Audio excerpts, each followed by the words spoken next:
শরীফের হাদিস, আল্লাহর হাবিল মুসলিমে আলাল মুসলিমে সিত্তু খেসাল,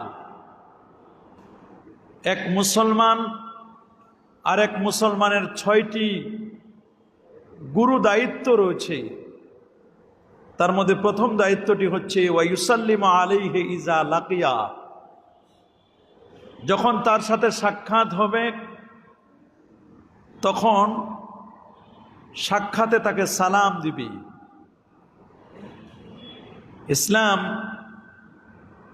ইসলামের যে মেসেজ, এটি হচ্ছে শান্তির মেসেজ। অন্য ধর্মে কিন্তু এই শান্তির কথা বা এই দোয়াটি নেই।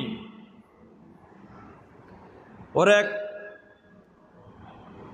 একজন আরেকজনের সাথে যখন দেখা হয় তখন তারা বলে good morning, good afternoon, good night, এভাবে করে তাদেরকে বিদায় করে দেয়।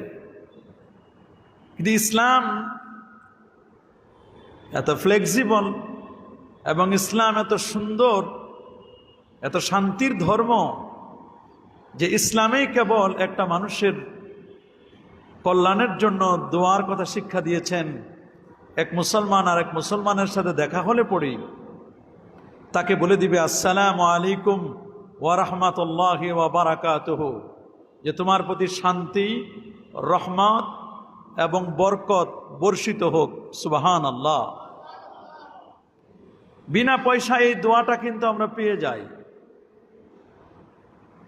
বিনা পয়সায় দোয়া। ইদানিং সালাম নিয়ে অনেকে অনেক কথা বলেন। আল্লাহ হচ্ছেন শান্তির আধার, আল্লাহ হচ্ছেন সালাম। আল্লাহুম্মা আনতাস সালাম ওয়া মিনকাস সালাম ওয়া ইলাইকা ইয়ারজিউস সালাম। তামামু তাহিয়াতিকুম বিল মুসাফা। সালামটা পরিপূর্ণ হয় মুসাফার মাধ্যমে। সুবহানাল্লাহ বলেন।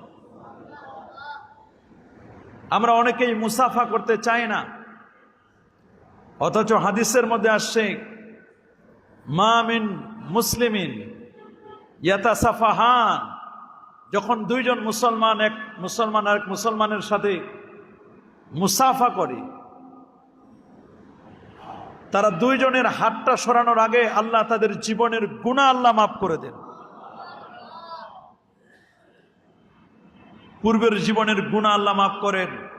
সগীরা গুনাহ যদি তাওবা করেন আল্লাহ তাআলা তার তাওবা করলে কবিরা গুনাহ আল্লাহ মাফ